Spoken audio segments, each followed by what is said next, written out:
Okay, thank you.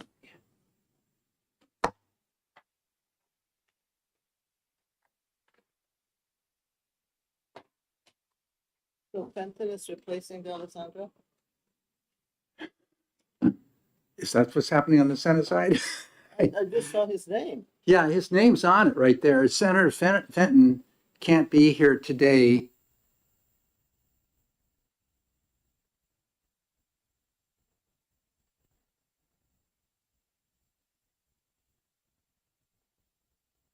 And I'll explain everything. Good morning, everybody. This is the Higher Education Study Committee, and we're tasked for looking at the higher education institutions, community college system, and the university system here in New Hampshire. And so starting out with today, I'd like to have everybody on the committee introduce themselves to the public. This committee has a number of folks, several people are not here today, and I'll start on the far right-hand side. Representative Mooney has a doctor's appointment. She said she would be here a little bit later, and so she will be attending today. And then I will start with Representative Hall, who is replacing Representative Myler, standing in for Representative Myler on the committee at this time. Is that correct? Big shoes to fill. Yeah. I think you can do it. I represent Bow and Hopkinton. And Representative Luno? Thank you, Mr. Chair. Dave Luno, serve on the Education Committee, also represent Bow and Hopkinton. And I understand Hopkinton is really having some issues with their property taxes, with the assessment values going up significantly. So we're seeing this obviously in places all across the state, and Hopkinton's overall valuation went up by 78%. So if your property was valued at more than 78%, then your taxes go up. Less than 78%, then your taxes go down. But I think this is a byproduct of a coming out of COVID and with lots of weird things sort of happening in the real estate industry. I don't think anybody would call this a normal market. Yeah, absolutely. Mm-hmm. Senator Ward. Thank you, Mr. Chair. Ruth Ward, Senate District 8, which goes from Dunbarton over to the river, Connecticut River, that is. So. And I'm Rick Ladd. I come from Haverhill. I chair education here in the state. And also in Haverhill, our property taxes have been assessed at 80% higher than they were. It's caused a firestorm. And of course, we also have to rely upon the Department of Revenue Administration in terms of the equalized ratios to see where we stand on that. But it's happening throughout the state, and the market is crazy right now. So there's a lot of issues going on there. To my left, we will have sitting there Representative D'Alessandro. He will be here a little bit later. His administrative assistant came in this morning and said he will be here. And Senator Fenton is not here due to a medical issue at his home. And who is the farthest one over there? Oh, Representative Ford. Yeah, Representative Ford is on the committee still, but he is absent today. And we have Steve Appleby sitting with us. I asked Steve to sit here with us, seeing that he has also chaired the task force, which looked at the alignment of the strategies for the community college system and the university system, and put the report out that's already got all of us hopping and moving forward. So, Steve, do you have anything to say about that? Just no, because there's a group of people over there who will probably tar and feather me. So, no, I don't. Just happy to be here and support however I can.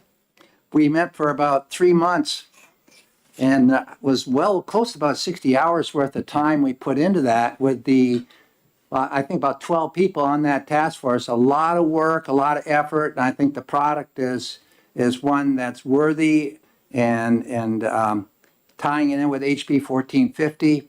I think we're making some good headway. So we have in front of us today several pieces of paper, which for those in the public don't have copies, there's copies over on the side there. We have an agenda, and there's also supportive information which came out of the task force, and it's not the whole task force report. It only has attached to it the short-term and long-term recommendations which came out of that task force, which there are a number of recommendations, and we will get into some of the discussion on all that today. And I'd like to welcome the two chancellors from the community college system and the university system, Kathy Provencher and Mark Rubenstein.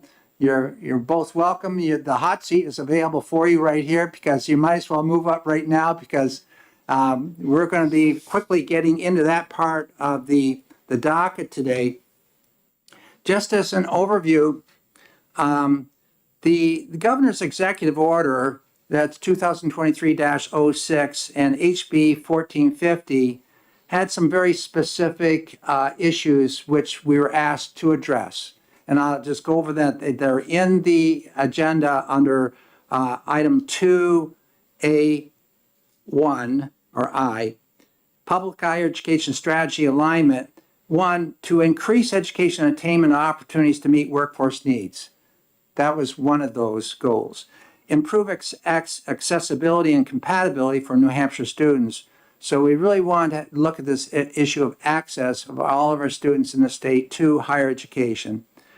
3, minimize duplication of academic programs as appropriate while optimizing access to students.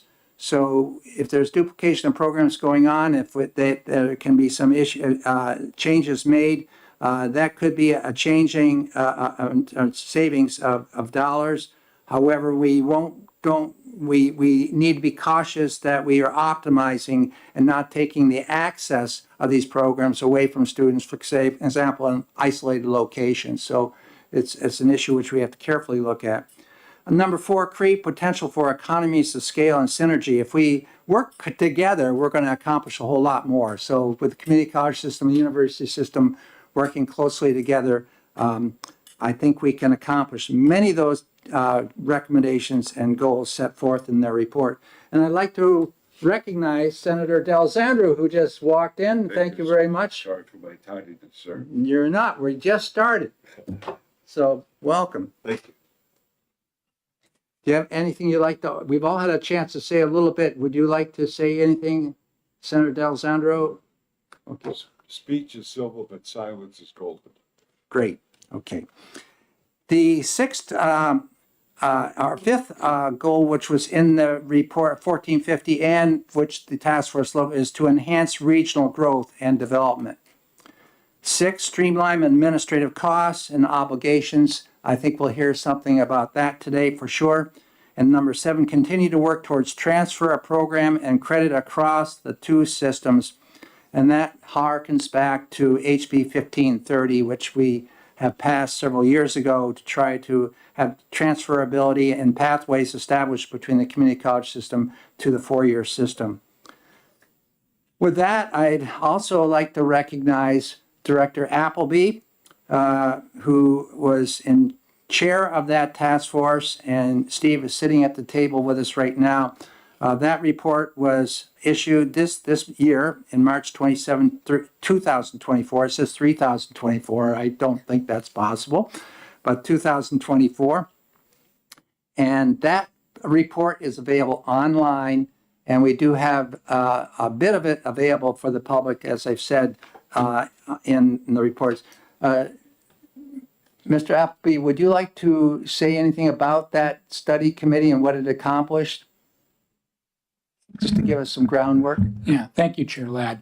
And I'm not sure what yourself and Representative Luneau have been doing with your Fridays since that ended. I know that it was the highlight of your week all through the winter. No, thank you to both of you, and thank you to the chancellors who gave their time in that effort really generously. I mean, we spent a lot of time, talked about a lot of different possible ideas, and hopefully the synthesis to a set of short-term and a set of longer-term goals made it a little more manageable for the systems. And I noted in the first filing, there were a number of items that they're already working on, which is wonderful, or already have completed. So, and I look forward to talking more about that. So, Thank you very much. And item 3 underneath the new business, I put this in here because some might ask, why is the study committee? Representative Mooney, you're welcome to sit over here to the right. You must have sped down that road to get here. Okay. Item 3 reads, the chancellors of the University System of New Hampshire and Community College System of New Hampshire shall submit joint quarterly progress reports addressing higher education strategic alignment outcomes to the Public Higher Education Study Committee beginning with the calendar quarter ending June 30, 2024, or as requested by the committee. That's in law right now, and that's why we are meeting today to have that first quarterly report presented to this body. Beginning November 1, 2024, and each November 1 thereafter, the chancellors shall submit an annual report regarding implementation of comprehensive higher education alignment strategies and findings to the governor and council, Senate Finance and Education Committees, the House Finance and Policy Committees, the Board of Trustees of the University System of New Hampshire, and the Community College System of New Hampshire, and the Commissioner of Education. So this is a real important issue which is moving forward, and I can recall that when I talked to Fred Coker at WMUR, he said this is probably one of the most important issues in higher education that he's seen in his lifetime. And there's a lot of potential that we're looking at here because our systems, we're going through this shrinking demographic of students, and the availability of dollars may not be matching those demographic shifts. So with that, I'd like to welcome Chancellors Kathy Provencher and Mark Rubenstein. And could you please take us through the report that you've issued, and under 2B here, presenting that report, I noticed that there's about 7 or 8 items that you'd like to really speak to. So I'll leave it to you. Thank you, Mr. Chair. Good morning. We're very pleased to present what we've been doing since the report was issued. For the record, my name is Catherine Provencher. I serve as the Chancellor of our state's university system. Maybe we could just start with a little bit of background to talk about what we actually, as soon as the report was issued in, I think, the end of March, Chancellor Rubenstein and I met with leaders from both systems to try to digest the report because it is sweeping and we can't tackle everything at once. So there's a little graphic as in an appendix to this first report that we submitted to the committee. And we identified a number of initiatives that we were already jointly working on, but maybe not with the intention that was deserved. And so I think the 6 or 7 that are in the first quarterly report, or there are 8. These are ongoing initiatives. There are others, but we can speak to these. And there are even some updates since this report. And while I have the floor, the November 1st report, I'm thinking we're in all likelihood maybe just going to give an update to the items that are in this report, or if any other initiatives come on the docket. But both systems have a lot going on, and so we're not going to submit our intention is not to submit a report addressing all the short-term and all the long-term recommendations. Rather, those we've identified as we're going to start here, we're going to get some wind in our sails and continue moving forward. Does that make sense to the committee? That to me, that makes sense. Because we're talking about 1 month from today. Exactly. And this has happened very quickly. And in looking at this report right here, I know there's a number of short-term goals and longer-term recommendations. And you really have had to sort of initially here pick out certain issues that you can address right now, and others which are more long-term need a lot of work. I get it. And so it'd be really great if you could, for example, start on page 2 of that report with item number 1, which deals with where we are in terms of improving ability to transfer from community college system to the university system in New Hampshire. That's number 1 right there that you've opted to address in this report.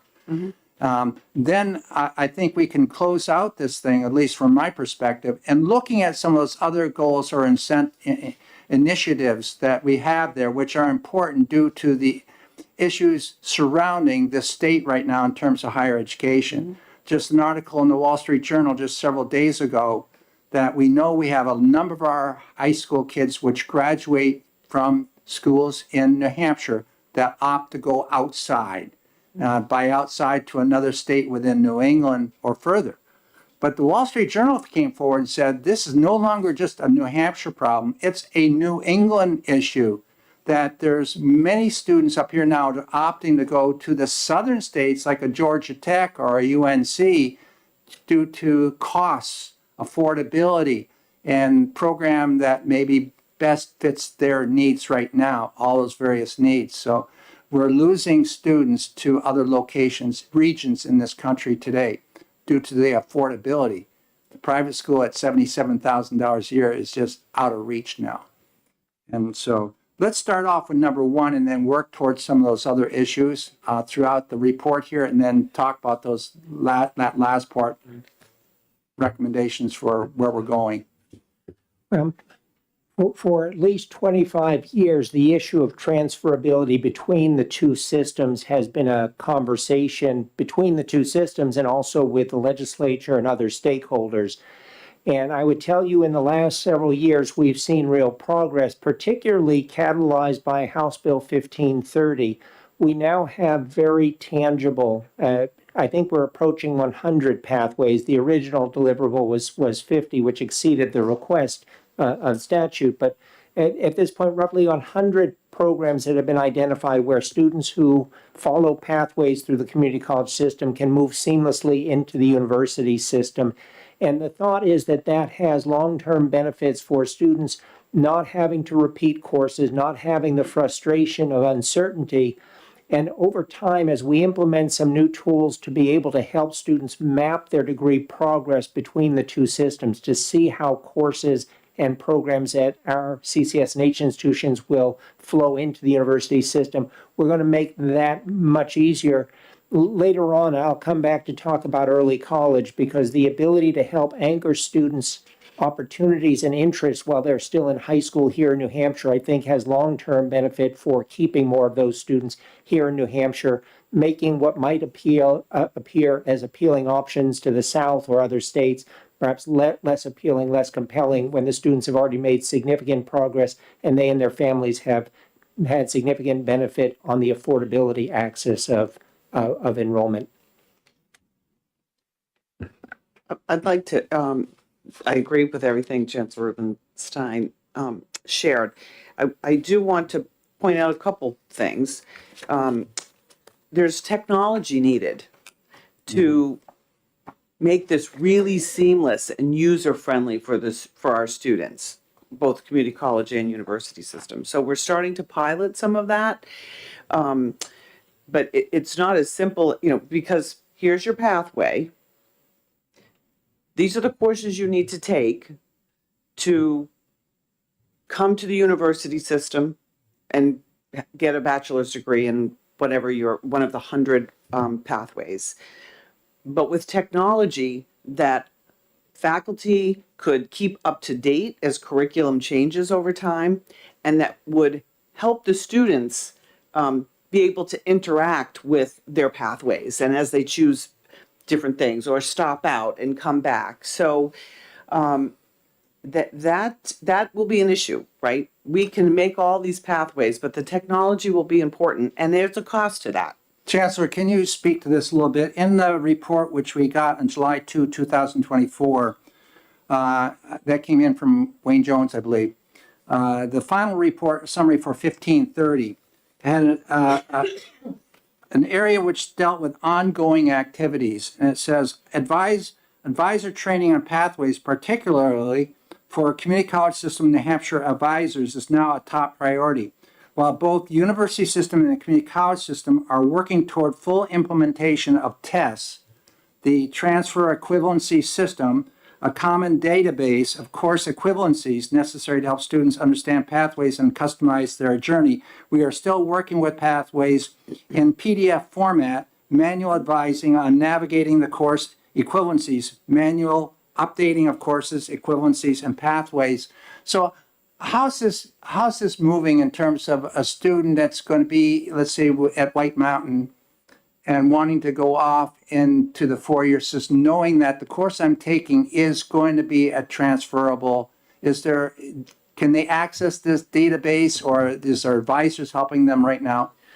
Advisors are helping them right now, but what we don't yet have fully implemented is the transfer database and the transfer pathways through a separate program. So a lot of this is still very labor intensive, and it requires students and advisors working closely together. You may be happy to know that advisors gathered at NHTI, Concord's Community College, within the last 2 weeks for a training session on this very topic to try and make sure that we've got broader awareness and understanding of what the opportunities are for students across each of the campuses.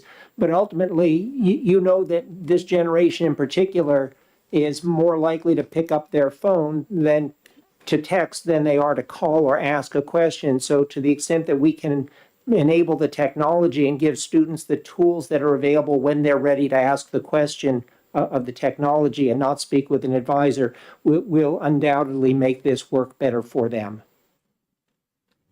Other questions? Representative Luno? Thanks very much, Mr. Chair, and thanks very much for taking the time to talk with us about this morning.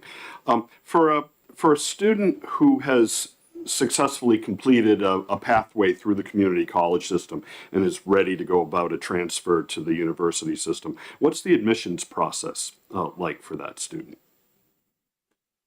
I believe that's a direct admit. That's what we're working toward. That's, well, if they're in the pathways, This was a separate review. the advising is likely going hand in hand on the pathways. Well, what I'm really getting at is let's say the student started out at NHTI and in an open admissions, is that the term? A program that doesn't require any additional work.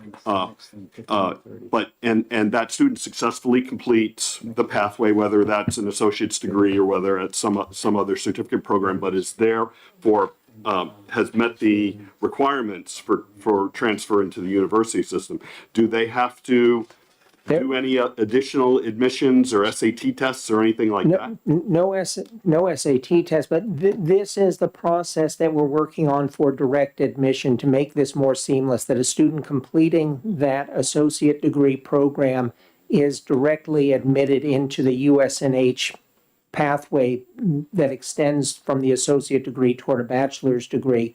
Right now, there's still an application process, and what we're currently working on between the two systems is a direct admission program that would allow that student no application fee, simplified. And there still needs to be some communication from the student to let the USNH institution know who they are, where they're headed, which institution, which program. But we are trying to make that much simpler for students and remove what has been a bureaucratic step that students need to take. Great. That's wonderful to hear, because I think that's important for the students. I think it's important for the families as well to be able to see that path exists for that student from the first day they step on the NHTI campus. That following successful completion, they'll be able to continue seamlessly right through the university system. And I think more than a decade ago, I think we implemented a program like that with the engineering technology program in partnership with UNH Manchester and NHTI. And in fact, on the day they started at NHTI, they were also considered to be UNH students. And so I'm really glad to hear that approach can be extended to so many other programs. And another more intangible benefit of all of this work is that folks from the university system and the community college system are working in tandem and are in constant contact. The enrollment people, the advising, even the communications people, are the provosts from the university system and the vice presidents of academic affairs at the all the community colleges are meeting together quarterly. So, you know, it builds trust. It really is providing a closer connection between the two systems. This one piece of work. That's great. I should mention the question that we've just been addressing is actually reflected in item 2 in the report we submitted that describes direct admission, a process by which students who are completing programs would flow seamlessly into the next program within the university system. That's great. Thank you very much. And would you like to move on to number 2? Oh, no, That I'd was a like good to ask segue. one more question of you. What are the costs associated with tests in terms of to have this program, the software package in place, which seems to me to be a key to it being successful as far as transferability for a student? So there are actually 2 component programs, and I won't get into it because I'm not here to do a sales pitch for the company, but the 2 products together, licensing for the next 3 years will cost the community college system about $150,000. Probably the more important piece is that somebody actually has to manage the work of this, and probably looking at an additional $125,000 of expense for the staff work surrounding this. So all in somewhere in the $175,000 a year for the community college system's efforts. That doesn't account for every bit of time on each of the campuses where faculty are working on course equivalencies and the underlying material that will feed the system. It's really more the administrative support for the system. And how does that work with the university system with Keene or Plymouth or UNH? So Keene and Plymouth are not, so UNH is piloting tests now. There's another product, as the chancellor just stated. UNH is thinking about that, understanding the importance of the tool, but again, it doesn't come without cost. And so I would estimate the university system would incur similar costs that Mark has just mentioned. It's the people, it's keeping it up to, it's the implementation, working across all the institutions.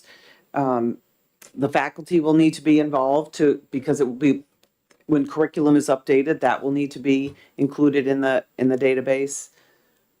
So I would guess across the 2 systems, we're probably looking at $500,000 when you talk about the licensing, the people, the technology, maybe an implementation partner that will need to help stand this up on 7 campuses and 3 campuses. So it's not without cost. Mr. Appleby. Thank you. No representative. Just a quick question. Understanding the costs to implement this, do you have any idea what the costs are with the current system where one-off people apply, they come from White Mountain, they want to go to Plymouth, someone has to analyze their I'm sure there's a cost there currently. Right now, we're managing this primarily with the resources that are part of our enterprise system, and that covers a much broader range of functions than just this. So I don't have a good way of breaking out a specific cost associated with it. I would say that what we currently have isn't sufficient and unlikely to be as effective as what we think we're moving toward. And in that regard, the cost is really lost opportunities for students. So then, if you receive like $550,000 or so, would that be offset by the students now knowing my pathway I've selected, I can continue it and not worry about losing the money that I've spent right now and having things not transfer? Is the allocation or appropriation of another $500,000 offset by the positive outcome we have from students? Would say absolutely. I'm not going to sign in blood that that's the case, but if it's difficult to engage, if it's difficult for a student, they're not as apt to transfer and enroll in the programs. If it's easy, I would think there would be many more students taking advantage of it. I'm going to back up just for a minute. So the university system accepts all credits, right? It's not that credits aren't accepted.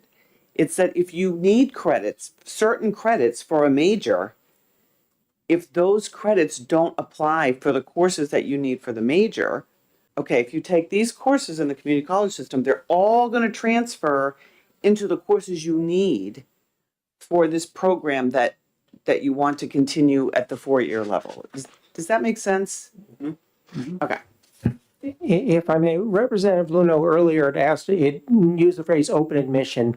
For many of our programs and as community colleges, we are in fact open admission. If you've satisfied high school completion, high set, GED, you're eligible for admission to our college and to most of our programs. But we do have some that are competitive and have specific prerequisites where a student needs to demonstrate capability in math, science, whatever it might happen to be. In some respects, this discussion about transferability has a similar split. For a lot of students who are not sure what they want to study, a lot of the courses they're likely to take will satisfy general education requirements or elective requirements.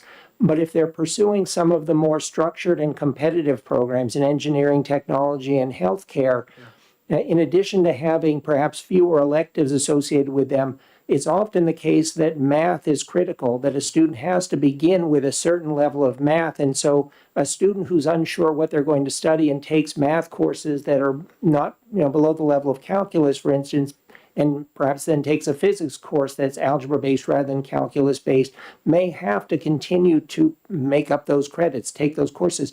So the majority of students who are in our more accessible programs probably don't lose a lot of credits in this process, particularly if the programs they eventually find their way toward are more in liberal arts or business, where the structure of the curriculum often lends itself to a little bit more breadth and flexibility. But for students interested in healthcare, technology, science, programs that have some of those underlying structural requirements, and this is where we'll be helpful for students to see where they need to start. For a student who's still genuinely undecided and is not prepared to take that more rigorous math course, again, this may not resolve that problem, but for students who know that this is their aspiration, they will have clarity that this is where they need to start the journey. Is that rigorous math course being taught at the community college system level, or do they have to wait and take that elsewhere? No, that is taught at the community colleges. No difficulty accessing highly demanding curriculum for our students. But again, it becomes a question, does the student understand that that's what the need is? And by having these pathways mapped out for a student who aspires to an engineering degree, to know that an ABET accredited engineering program at UNH requires calculus as the foundation.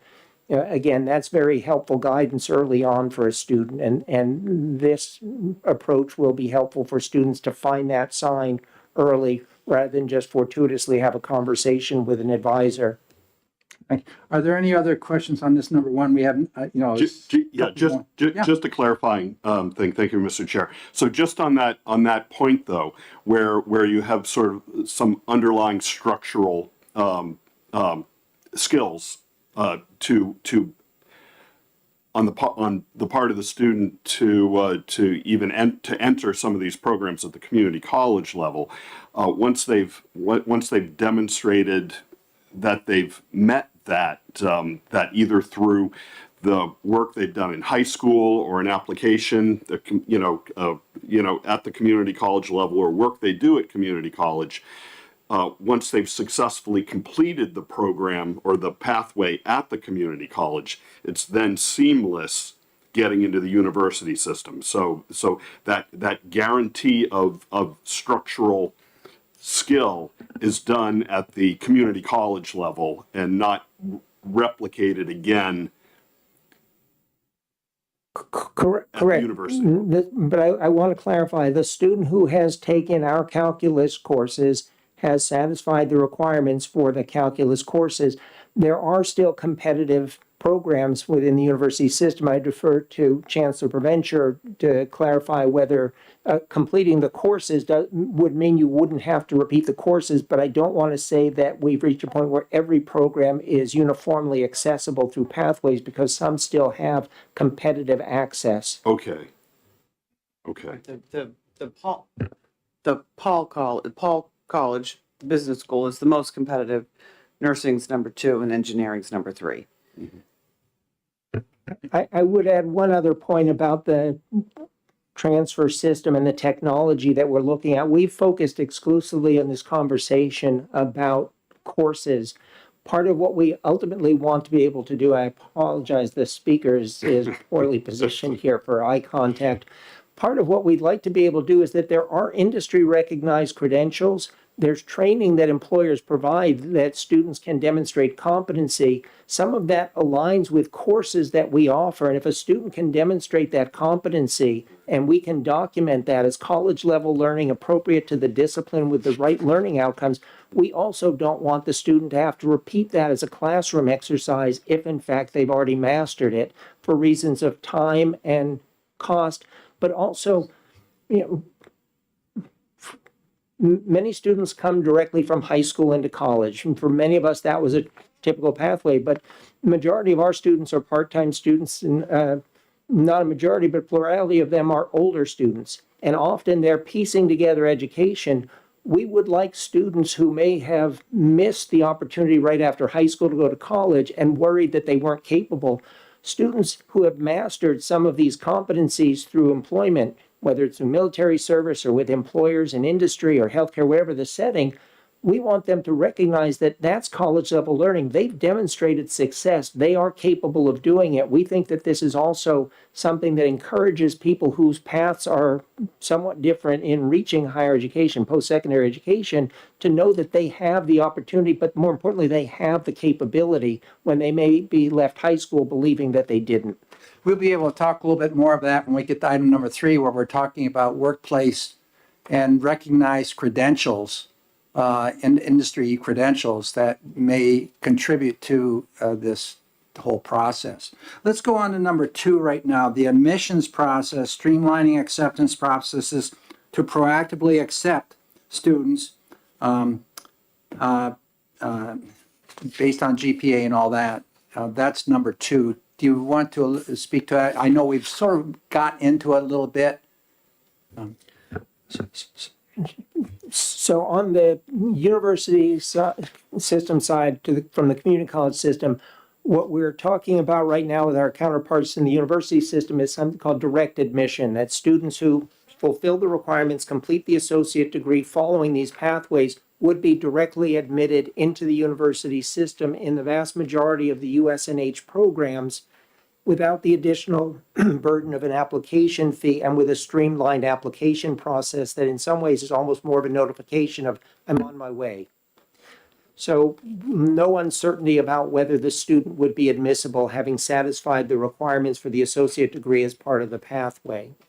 For the community college system, we're also looking at whether there's an opportunity for us to make New Hampshire's high school students more broadly aware of the opportunities for the university system or the community college system. We understand from discussions with Director Appleby and others that there are some impediments to the ways in which we can communicate with high school students and the ways in which the Department of Education can make information available or to those students. And that may require some legislative attention to address our ability to reach that broader audience. We certainly have access to information about the roughly 6,000 seniors in a given year who are taking early college courses, or the roughly 10,000 students a year who take early college courses who may be seniors or juniors. We can reach that group, but we can't necessarily reach the other 5,000 to 6,000 high school seniors in each cohort who may also benefit from knowing about opportunities that are available to them.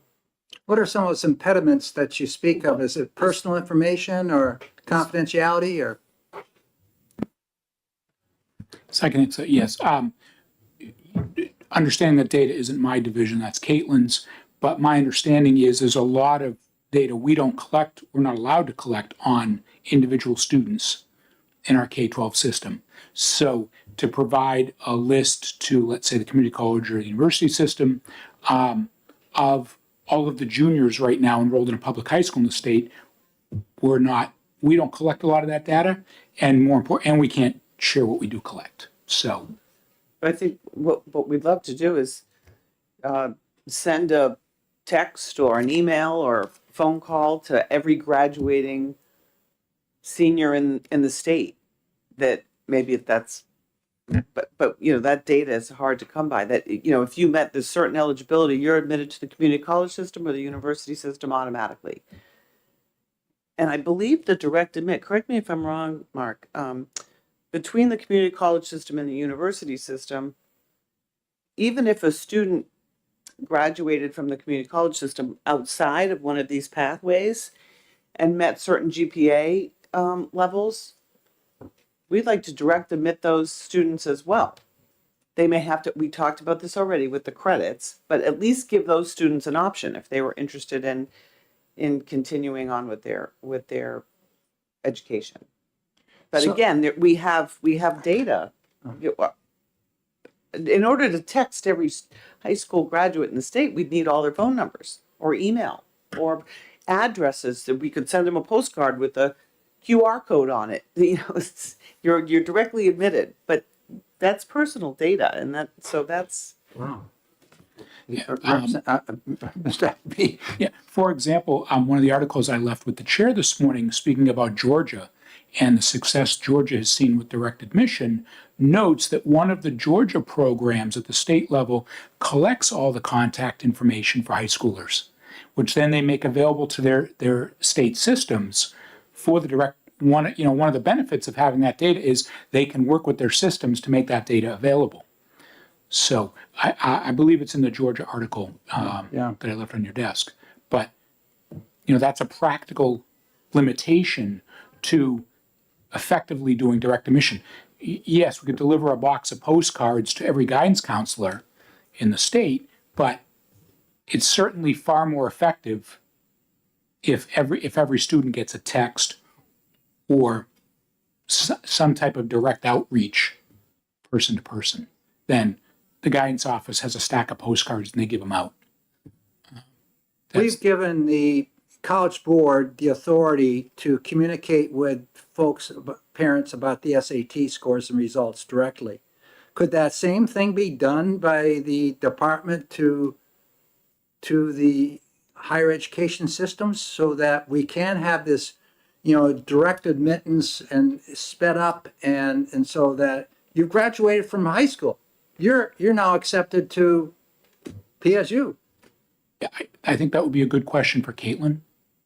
So I can certainly ask her when I see her, you know, what we could do there. And if we needed statutory assistance, or I'm not even sure how much we actually collect at the department. I don't think it's a lot.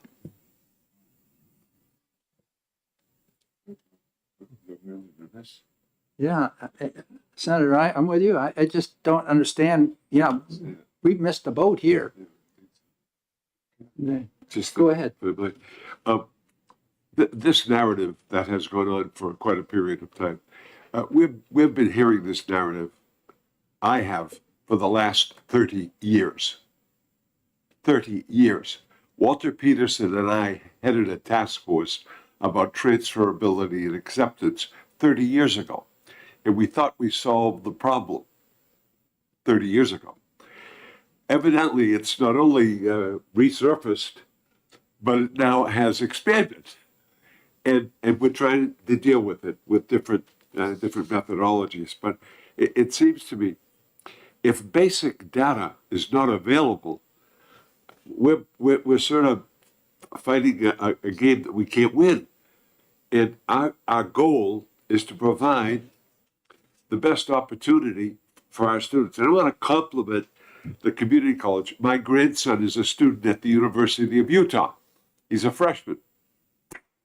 He got 9 credits accepted that he took at Portsmouth High School under the program. They accepted the credits. I don't know what category they put them, but they accepted the credits. So that's a plus for us. Mm-hmm. I'm going to bring good news to the occasion today that they were accepted. I was going to save my daughter and her husband money. I don't think so.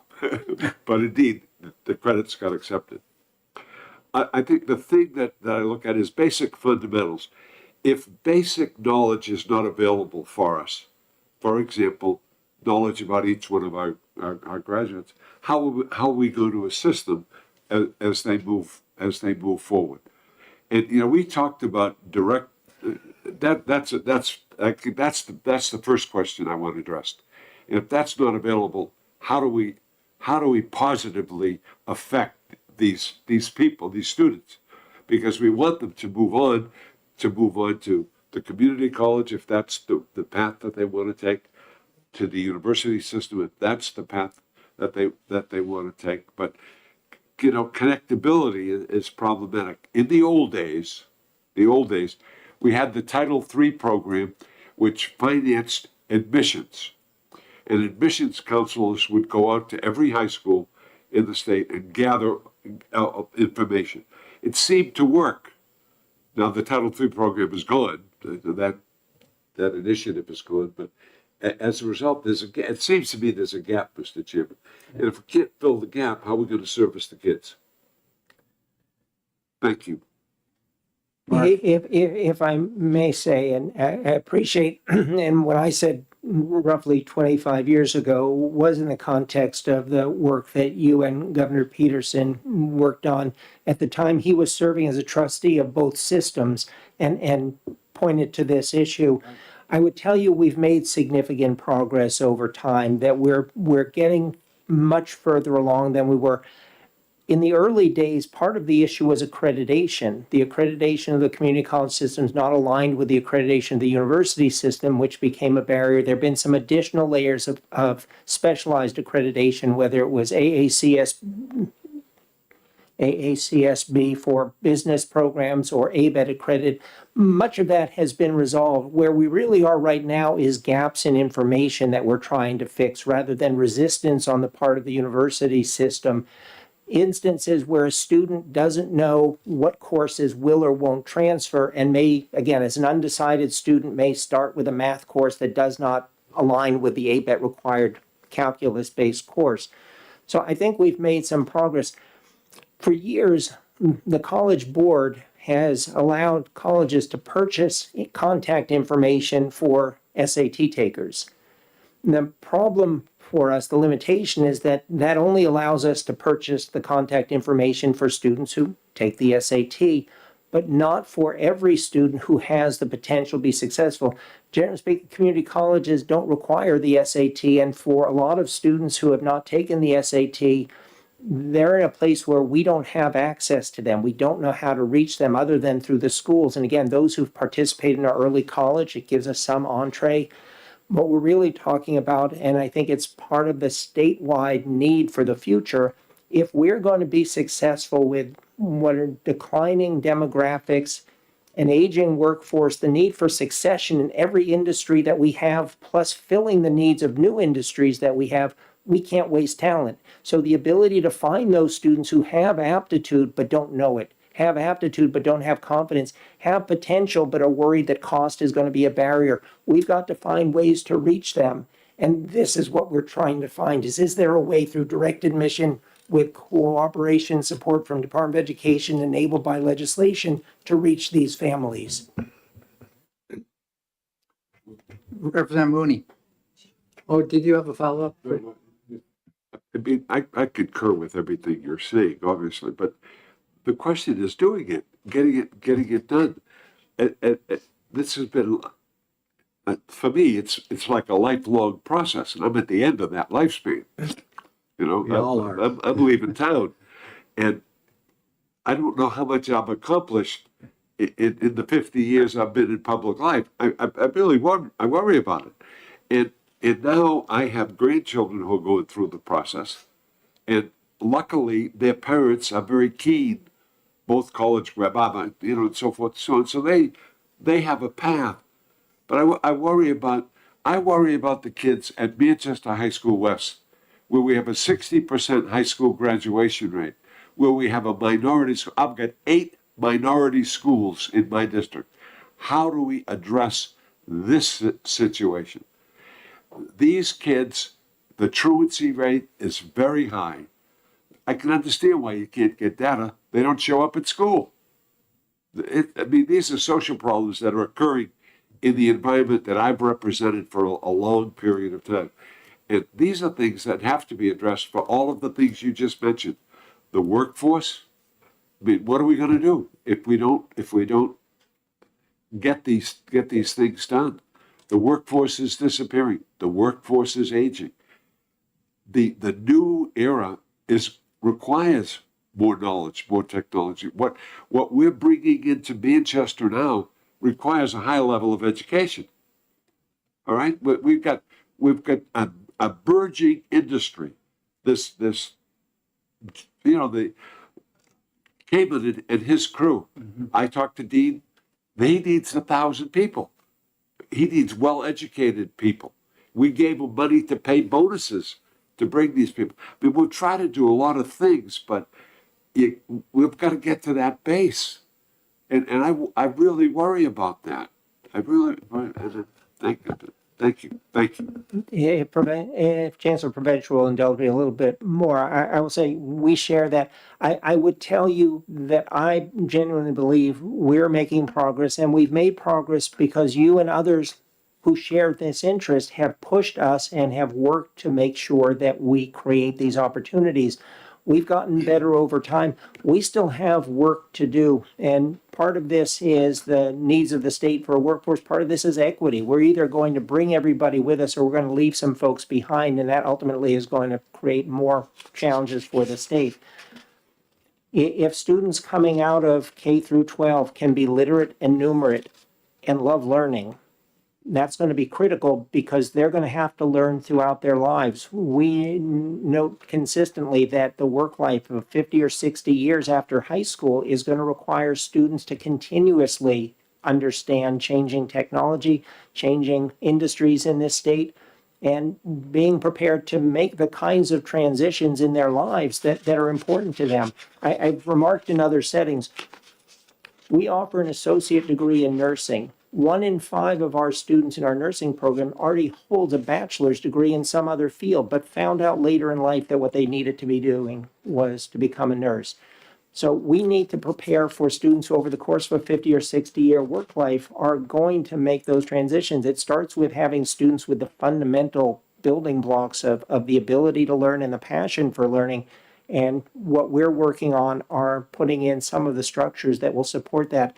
I would say that when we start talking about the technology platforms, direct admission, we're starting to operationalize what have been aspirations. We're starting to make more concrete how the work actually gets done rather than just good intentions. And I do think it's tangible progress. Thank you. I'd like to have Representative Mooney, you had a point you wanted to mention. Then I'd like to get on to number 3 here. Thank you, Mr. Chairman, and thank you both for being here. I can understand the preference to have direct contact with high school students, but I feel like I have to interject the role of the guidance counselor and hear why that's unsatisfactory in terms of a preference. Is it because too much is expected of them these days? They're dealing with all sorts of things other than guiding careers and college choices, or perhaps something else. Thank you. I think Representative, you've hit it right on the head. That guidance counselors with mental health issues, behavioral health issues in the schools, the supports that students need now that maybe they didn't need 20 years ago. Our guidance counselors are spending a lot more time supporting students in that way. And I'm painting a broad brush, but then maybe they did again 20 years ago with career advising. So to put that here's another thing for you to do, guidance counselors. Make sure everybody gets one of these cards. I think is well, and I will also say from maybe marketing's not the right term, but to get communication from the community college system or the university system, congratulations. You're accepted, and there are so many options for you in our state to further your education. Call here or text here for more information is maybe beneficial for those students and put a little wind in their sails. I concur with you on that. Direct communication to that family, to that student, to the parents. Congratulations, you've accomplished that. Rather than having to go through that third party, I think there's really a benefit to what we're trying to address here. And I think this is something the legislature needs to look at in terms of you're having access to that data that you need in order to facilitate this activity of direct communications with the student.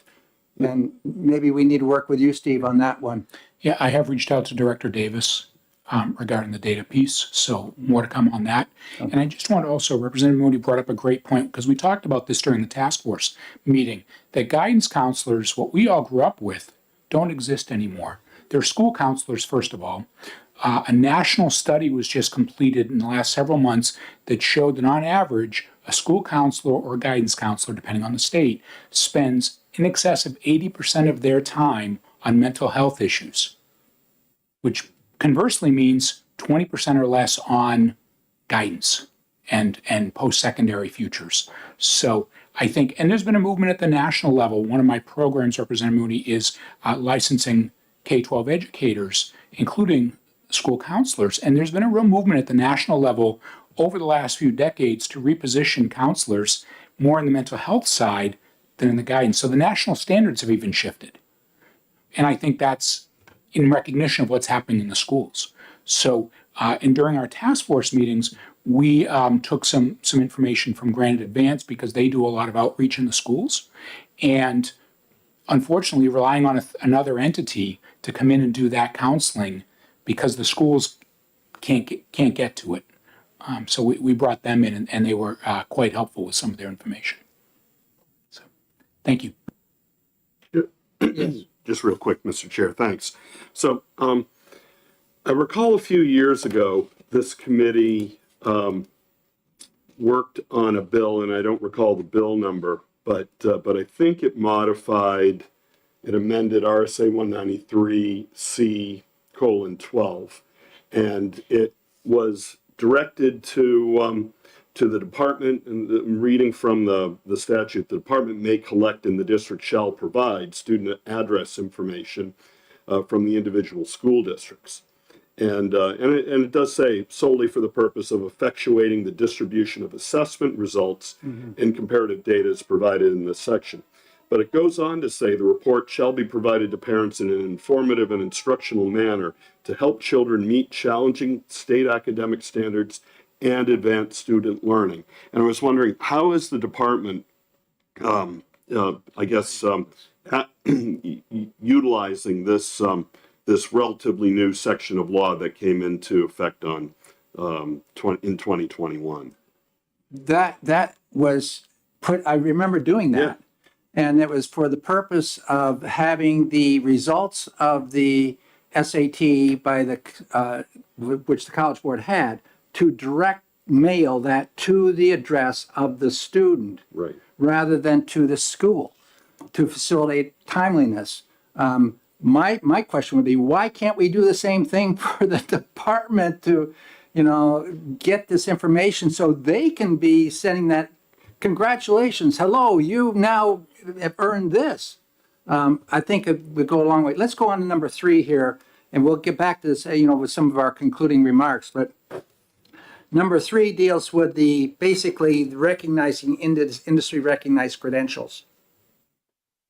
Well, it includes those as well as traditional courses. We have a platform that we'll be implementing that allows us to capture all of that. And again, for working adults in particular, those with military service, where the government has made significant investments in their education and training, the opportunity to incorporate that into the structure of a degree or certificate program is time sensible, cost effective, and again, for those adult learners who did not necessarily meet great success in high school and are not confident of their potential, to realize that that is in fact success with college level learning. We think it's an encouraging way of helping students recognize that I don't have a long road in front of me to complete a degree. In fact, I've already got the foundation for a degree or certificate based on what I've already accomplished. And by helping students see those shorter paths, those clearer paths that are built on a foundation of their own success, we think that that helps bring more people into the workforce, more people into opportunity.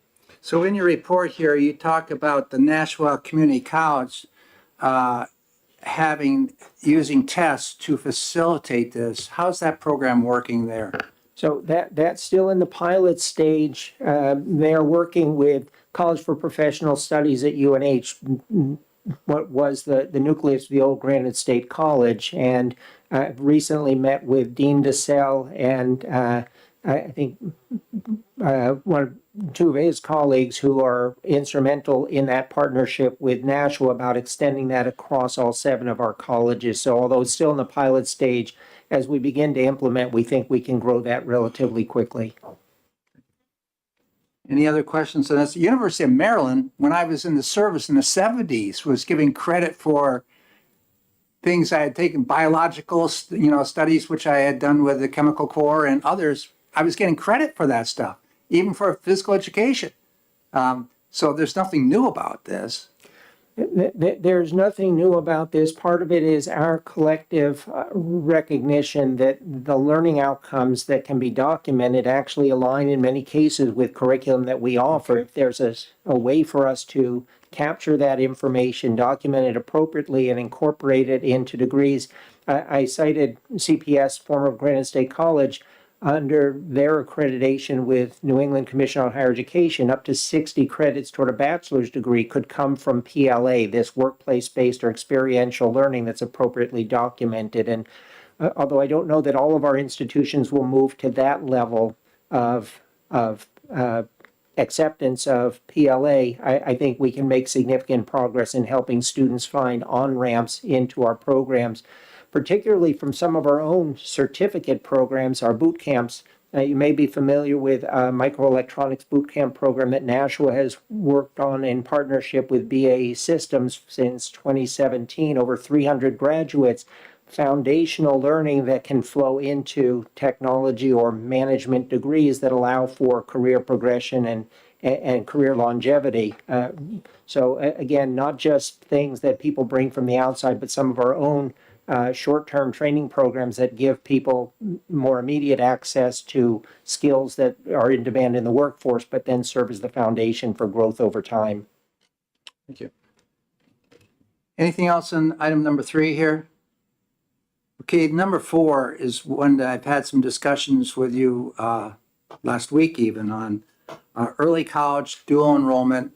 Where are we going with this? This is a program for everybody that we've been allocating dollars, appropriating what, 3 million? Two and a half. 2.5. Biennium. I know the request was for 3.25, but so for the purpose of early college and a lot of good things are happening there, and can you just give us an overview of this? I think that one of the things we want to do is capture more students that are leaving our state and going to college elsewhere.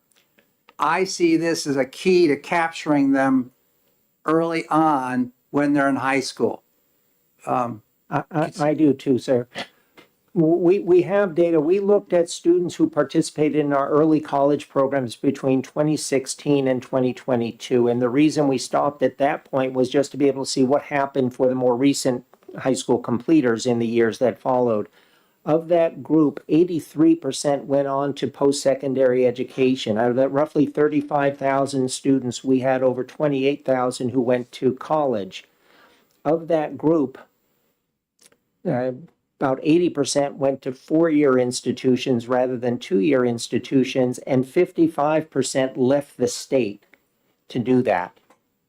About 11,000 stayed in New Hampshire. Again, started with 35,000 students, about 28,000 went to post-secondary education, 11,000 went to 4-year institutions in New Hampshire, and of that group, 6,600 ended up in the university system during that period of time. About 6,000 of those students ended up with the community college system. What that tells us is that students who are currently participating in early college courses, early college opportunities, are probably already the students who know and anticipate that they're going to college. And based on their preference for 4-year institutions, their preference for out of state, we know that this is a group of students who may already have certain advantages. if we're going to expand opportunity and also do more to keep these students in New Hampshire, what we need to be able to do is build capacity, not just make this available to top tiers of students, but make this available to a wider group of students who have potential, but may not have quite as much access to these high, more challenging opportunities in their respective high schools. Without getting into the mechanics of how we would propose to do that, what I would tell you is that if we can make this work with House Bill 1530, tie these to the courses that are part of the pathways that help students find their way from the community college system to the university system, we can increase the likelihood that these students, when they're ready to enroll in college, will stay in state, will stay, if not the community college system, the university system, because they've already got a foundation. And it's not just the courses, but if we use the opportunity while these students are taking these courses to introduce them to our campuses, ours and the university systems, so that the students recognize the opportunities, connect with our faculty, see our facilities, I think we can begin to bend this curve that has had so many students leaving the state. The other piece that's just the most fundamental part of this is the cost piece of this. The state's investment, about $2.5 million in each year of the current biennium, the return on value, if the students enrolled, let's say this differently, students took over 54,000 credits through early college this past year. At our current rate of $215 per credit plus a registration fee of $25 per credit, those students at our rate saved over $10 million. They and their families, if they went to the university system on a per credit basis rather than paying for a semester, you're almost talking double that amount. So the savings to families is measurable, but the problem, and Senator D'Alessandro touched on this with his grandson, University of Utah, 9 credits may not materialize to much savings because instead of taking this course, you take that course, but you still have 4 years of college to complete. But if we can help students complete a semester or a year of college level learning without the costs associated with it, not only are we saving them a year of tuition and perhaps room and board at a residential campus, but we're giving them the opportunity, if they're motivated, either to pursue a master's degree or to get into the workforce a year earlier. Now, for our students who tend to be part-time students, it's a little bit more difficult to say, oh, it's going to save them a year. But maybe more importantly, for our students who are often taking 1 or 2 courses at a time, the more foundation we can give them while they're still in high school, when they can take these opportunities perhaps in larger strides, we're saving them significant time on the other end. And again, if we tie these courses not just to our degree programs, but incorporate industry recognized credentials, help them be better prepared to hit the workforce in demand with skills that employers value, we give them a lot of advantages that, again, strengthen the workforce by bringing talent and potential to the fore, not leaving folks on the sideline. Any questions on that one? We have this program available now to students that are in grades 10, 11, and 12. And we allocated $2.5 million per year of the biennium. Due to the level of funding, is it possible for a student to take the maximum of 4 courses, or how's that working out now in terms of the student who's really challenging this thing and would like to do, take more than, is there a limit? Have we capped it or something? On a practical level, we've said to students, we can offer 2 courses with this scholarship because otherwise we run the risk of exhausting the funds without equitably allocating the opportunity. For students and families who have their own resources and want to increment that, they certainly can do that. But we don't currently have adequate funding to be able to make this available for up to 4 courses as written in statute. As we've discussed, I do think that there are different models that we could look at for how we could make this more widely available that would be cost effective for the state, sensible for us, and more importantly, add value for students and families. But again, did not want to necessarily go into the weeds on that because there's a lot of a lot of detail that could become confusing without some handouts and some charts and graphs just to make it that much more confusing. So I won't go down the weeds either, but in terms of a student now that's being restricted to 2 courses, and statute says you can take up to 4, and beyond 4, it's on you, the student. Now, if a student wants to take 3 or 4, is that on the student, or according to statute, it shouldn't be? How are you getting around this? We've explained that what we have are resources for 2, and I would defer to Director Doran, who's with me today, if we have examples where anybody has pushed back. I think generally speaking, people have appreciated that the state has made an investment, that it's finite, and that we are trying to be even-handed in allocating those opportunities. But no one's pushed back on that, and I think when we interpreted the language, we looked at it as students could take up to 4 if that funding was available, but it's not. I mean, with not only, but 2.5, we're very, very appreciative of that, but that doesn't allow us to offer 4 courses per student. It only allows us to offer 2. Yeah, I can remember that discussion. Any other further questions on the Running Start program or dual concurrent? Sure. Yeah. So, if I was a family looking for opportunities for my sophomore, junior, senior in high school, and just to find out, what opportunities were there, particularly in programs like Running Start that I can take, as a high school student and get college credit. Where would a parent or a student go to find that information? Wouldn't you go to the counselor in your school? High school? Beth? Our website has all the information. If you go to, yes. Well, Wait, which website, Beth? Okay. See the very top high school programs, and any parent can click right on that and see all of the early college. We've changed the terminology of Running Start Right, now, to early so now college. They're all under the early college umbrella. We have early college in high school, early college online, and early college at your campus or on campus. So those 3 programs are very clearly defined and on our website, but also our early college coordinators visit all the high schools. Right now, they're out there canvassing all the high schools in the courses where we offer, in the high schools where we offer these courses, and they're handing out flyers and giving all the information. Hopefully, it makes it home to parents. Not always, so that's why we try to have information on our website and also looking at some other marketing strategies to get the word out to parents. Beth, I have a question for you. Is yeah. early college available through VLAX, and is the funding for that come through VLAX or through the $2.5 million appropriated to the community college system? Great question. We have a partnership with VLAX for our early college online program because that program is taught by our own faculty, so the cost is higher than our early college and high school. We obviously don't pay the high school teachers for the early college and high school program. So the early college online program has a higher cost, much like our early college on campus program does. So we receive $150 from the scholarship for early college online. We also receive $175 from VLAX for every enrollment.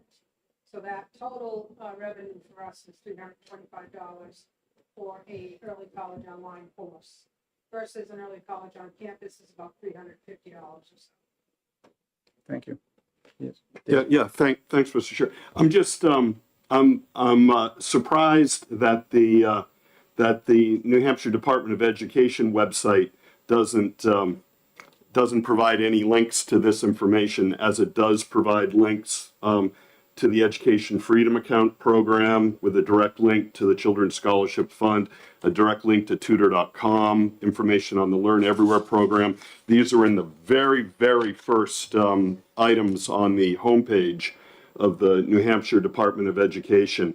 links to Lexia letters, which I think never ever passed this committee, links to college and career readiness that does not contain the information that you were just talking about, Beth, and then links to I think op-ed pieces written by the commissioner that are titled like "Thank God Someone is Looking Out for Our Children," and "We have not served our children well, and education choice will save public schools." I'm really surprised that our New Hampshire Education Department doesn't provide links that actually would serve our students, and in particular, provide them with information about early college and leverage the outstanding state schools, both the community college and the university system. So that's just a comment, Mr. Chair. It could be also a recommendation we put forward from the committee. I'd love to turn Yeah.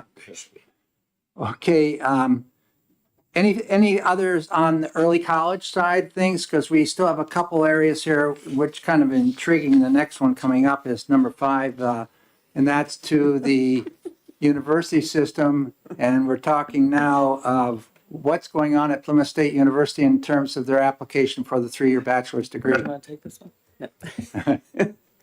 No. Thank you, Mr. Chair. Plymouth State, this month, late last month, no, we're in October, sorry, in September, submitted to NECHI, which is the New England accrediting body, proposals for 5 programs for bachelor's degrees at less than 120 credits.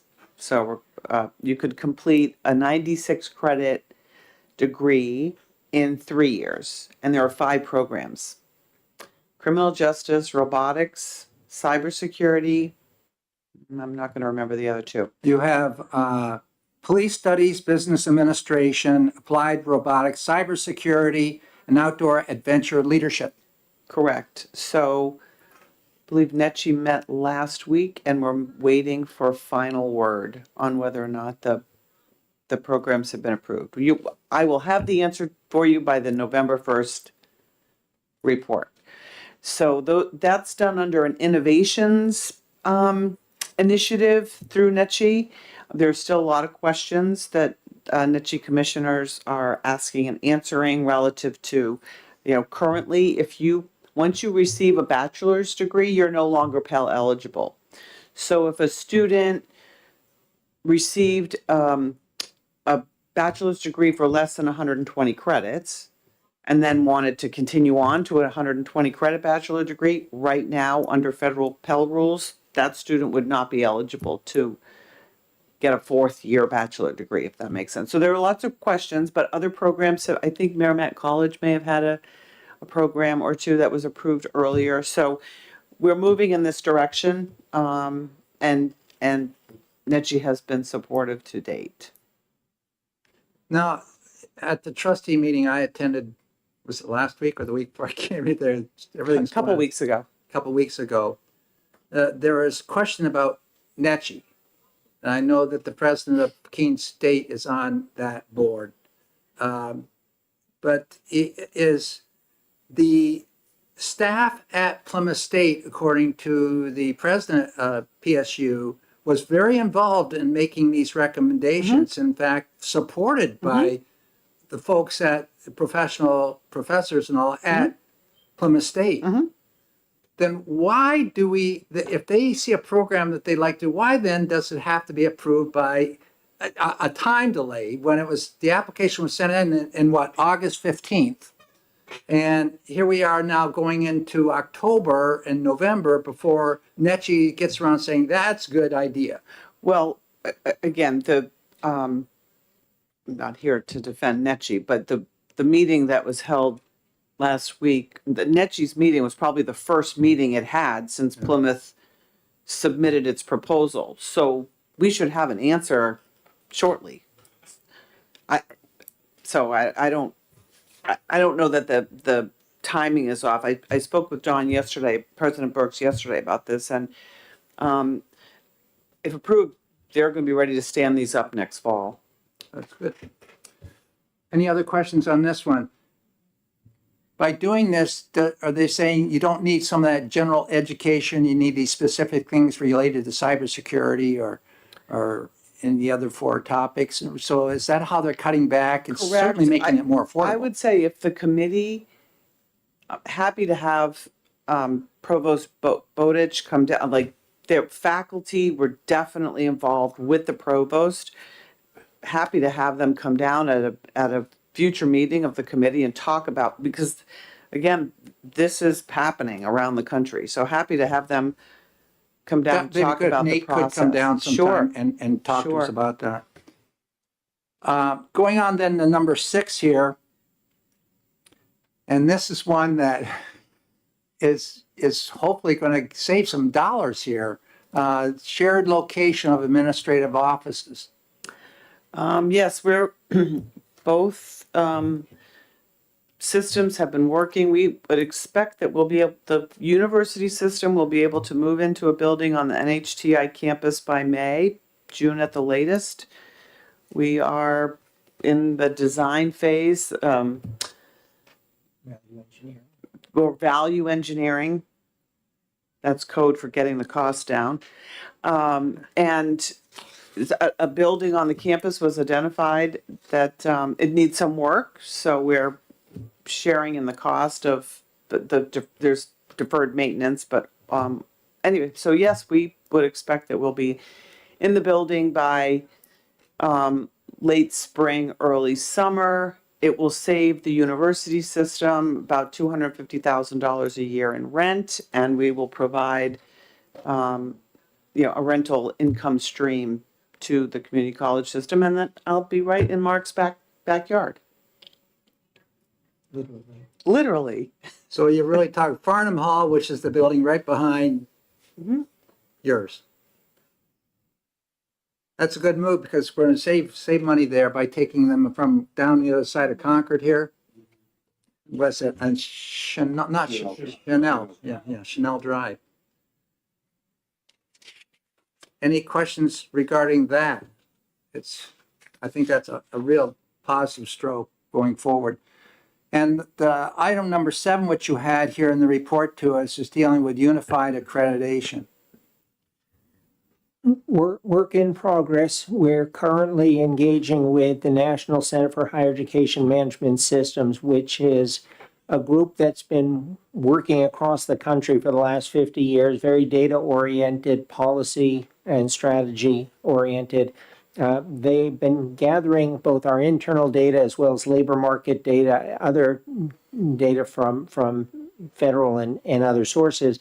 They're going to be here in New Hampshire, across the state, visiting stakeholders on our campuses, as well as legislators, other stakeholders throughout New Hampshire, week of October 21st to the 25th. And we expect recommendations, I should say, a set of alternatives for the Board of Trustees consideration, perhaps some recommendations among those alternatives by late January, early February. Our board will have an opportunity to consider those later next spring and may choose to take action in the coming year. Whether the decision is to move towards single accreditation as a statewide singly accredited institution is an open question, but we're continuing to work on administrative redesign, ways in which 7 colleges can work better together for efficiencies, primarily to be able to reinvest in things that we know we need to be able to do, but also to create more seamless experiences for students so they don't have to learn to be a student at multiple campuses that do things different ways. So would expect to have more concrete information on this one sometime in the spring. Questions from the committee? Not seeing any there. Last number 8 that you had down in this report, areas that you're working towards, implement a common enterprise resource planning, ERP platform. So the university system has been, we're 18 to 24 months into implementation of a new ERP enterprise resource. It's all of HR, all of finance, all of student, and we're going live December 21st with HR and finance. This is a multi-year, tens of millions of dollars project. Our old ERP was 30 years old. It's what we currently are using is highly inefficient. We probably have 75 bolt-on pieces of technology on that ERP. So we're going to Workday. The student part of Workday, again, across our institutions, each institution has its own student system. We're going to one Workday student system.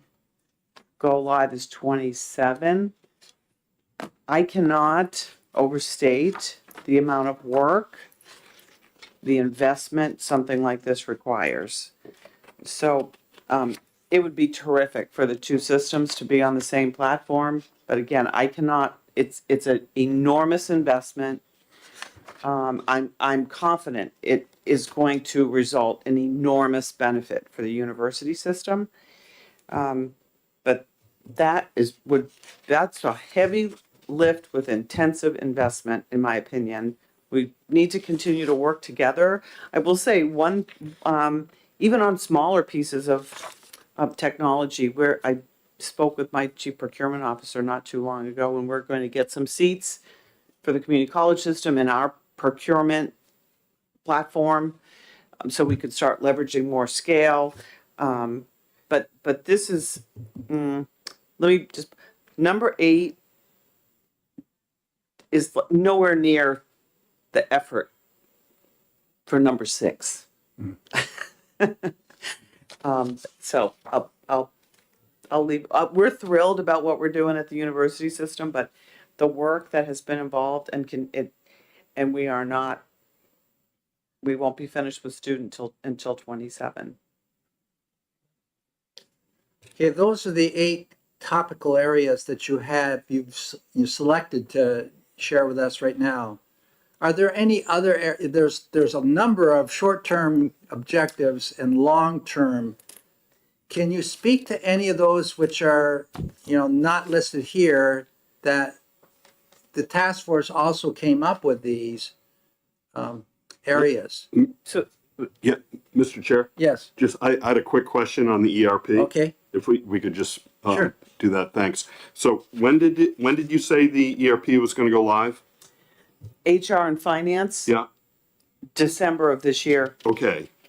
Student is calendar 27, I believe. Okay. And as far as HR and finance and going live, and I'm just asking the question from an oversight thing, but how do you know when the system is ready to go live? Well, we're working up to it right now. That's what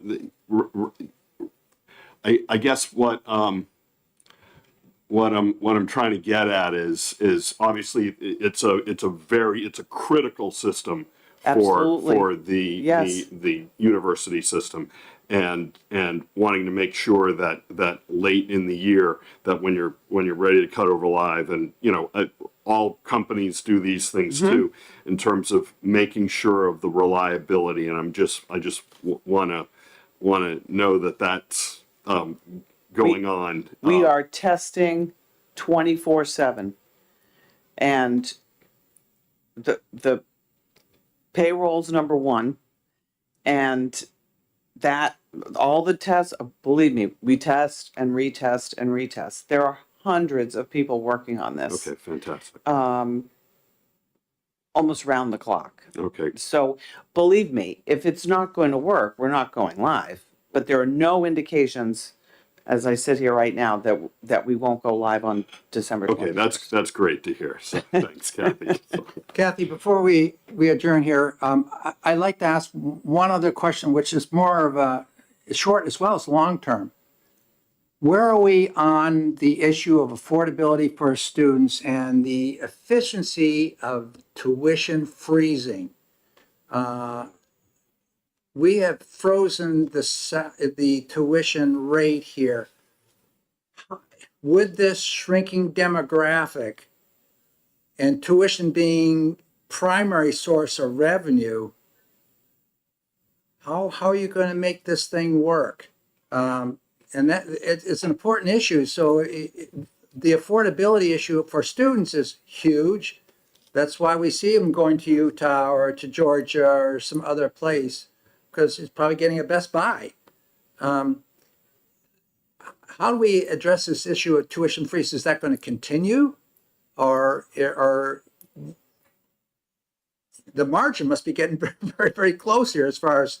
6 years. Yeah, yes. Is it 6 years now? Yes, 6 years. this is year 6. Representative Vlad, the board will be voting on that this month. I know it. It's increasingly difficult, and believe me, you know, Representative Vlad,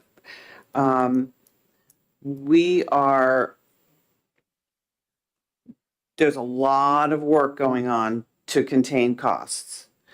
And as inflation has been at high levels over the past 5 or 6 years, we have kept tuition flat. At the same time, need increases, financial need increases, which puts more pressure on the bottom line. We've done a lot to contain costs, but at some point, our board and our presidents are not going to run in the red as a system. That's not prudent for the future health of our university system. So I don't know what will happen next academic year, but the pressure is mounting as our margins slim. So we're going to follow the lead of Vermont, where 80% of their kids are out-of-state students, and where we hear, is that where we're going to seek further revenue from out-of-state students? Well, all New Hampshire students who are eligible, which are many, are accepted to the university and Plymouth and Keene. So, as you said at the beginning of the meeting, that in a Wall Street Journal article that you recently read, that this is not a New Hampshire issue, it's New England. Students are leaving New England for higher education.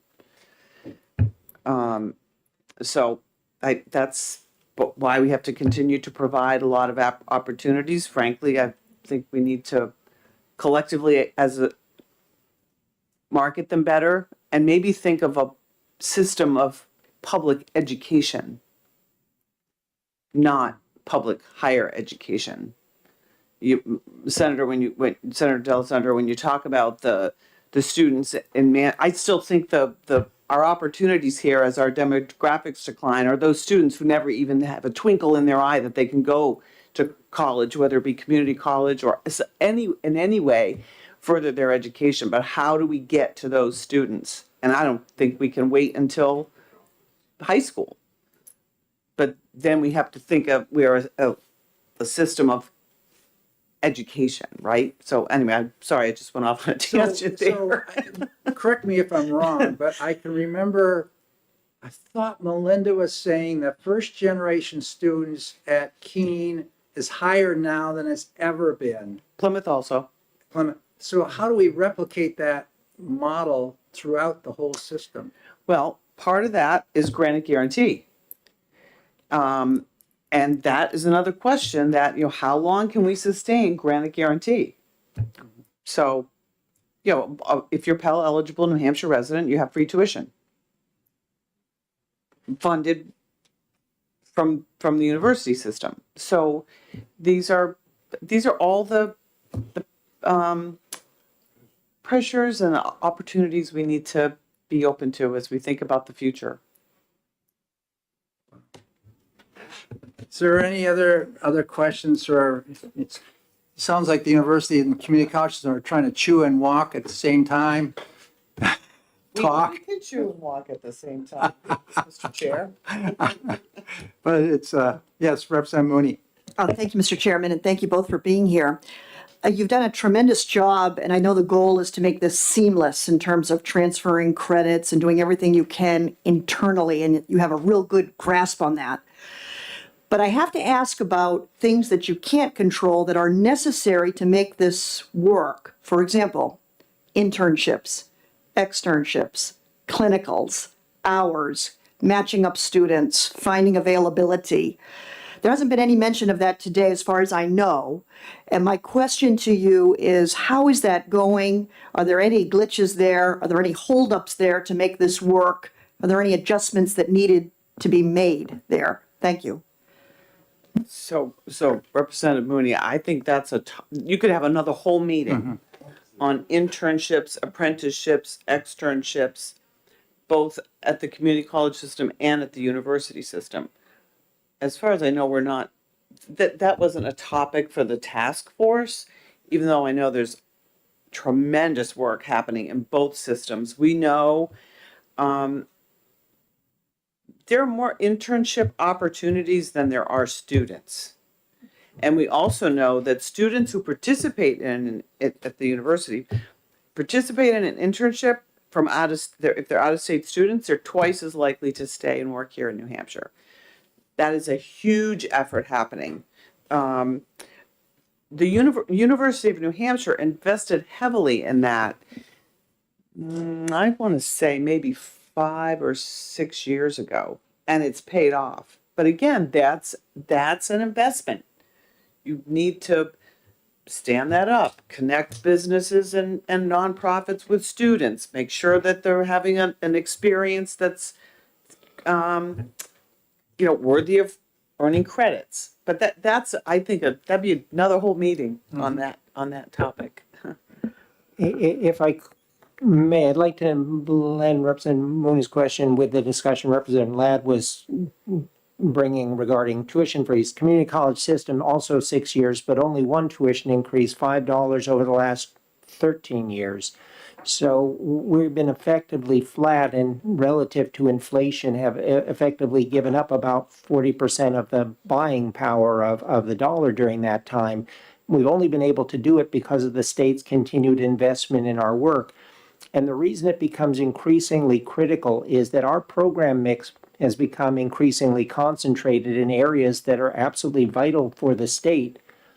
Our nursing programs, we're preparing over 250 graduates each year, but collectively the tuition and fees relative to the expense of delivering those programs, those 7 colleges absorb about $3.3 million in net cost each year. And look at our automated manufacturing, look at some of our automotive programs, other technology programs. Those are expensive programs to offer. And as we see less students' interest in liberal arts and business, things that tend to be more affordable to offer. And in fact, as we make it more accessible through early college, we're left with a portfolio of programs that are vital to the state's future, but increasingly expensive to offer and with less ways of internally subsidizing. One answer is that we increase tuition, but the risk is that we actually create one more barrier that causes students not to be able to pursue those opportunities. And so trying to strike a balance that ensures that we have adequate resources to invest in the quality of programs, keeping them sufficiently affordable for students to keep the demand up so that we can produce the number of graduates that the state needs in critical fields. This is really delicate choreography, and I don't know that it's necessarily science. It's a balance of science and art, and we're continuously working on it. And the legislature and the next governor will have a significant voice in our ability to maintain this delicate equilibrium that we've been pursuing. Again, it's vital that we not allow the program quality to suffer by underinvesting and just cutting our budget so severely that we can't deliver value for students or for the state. But if we simply try and make this up with tuition, the risk is that we push more students away. And again, with our population, that's a significant portion of working adults, the ability to offer both access from an affordability perspective, but also convenience, regionally distributed, so that they can participate in education while they're living their lives, working, raising families, and all the rest that adults do. Again, very difficult, very delicate choreography. Yeah, it's not an easy thing to deal with here. I'm looking at what is the percentage that your appropriation from the state is how much of your revenues? 60%? Close to 60%. 60%. And you, Catherine? For our total budget, it's about 10%. But our total budget, includes Yeah. rooms, Mm-hmm. meals. That's about 10%. Wow. Anything else from the higher ed study? I appreciate the reports you've submitted to us, and it looks like you're really on the road to following up what the task force has recommended. And I certainly appreciate it. And I know it's a lot of work, and I've met often with you, and I see what's going on.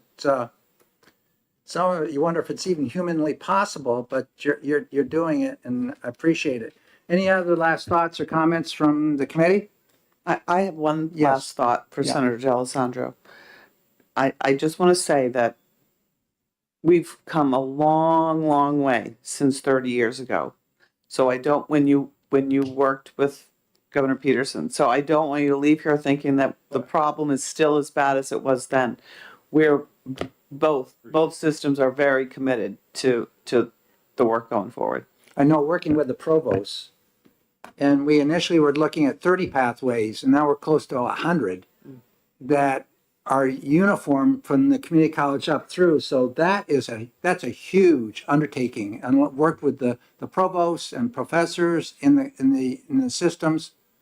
I think that's really a good step forward, and I congratulate you on that. Anything else? Not, we're going to, anything from the public, which is Shannon and Beth and Jen? Not seeing anything? Thank you very much. We're going to adjourn the meeting. Thank you. Yeah. Okay, so now we're gonna have to get the report, which you have been reading from. Yeah, yeah. Yeah, but see, I don't have all those pages, I just got. I think you got them. 14 and 15. Pardon me? Did we get that? I don't have any. I can have Jen make a copy.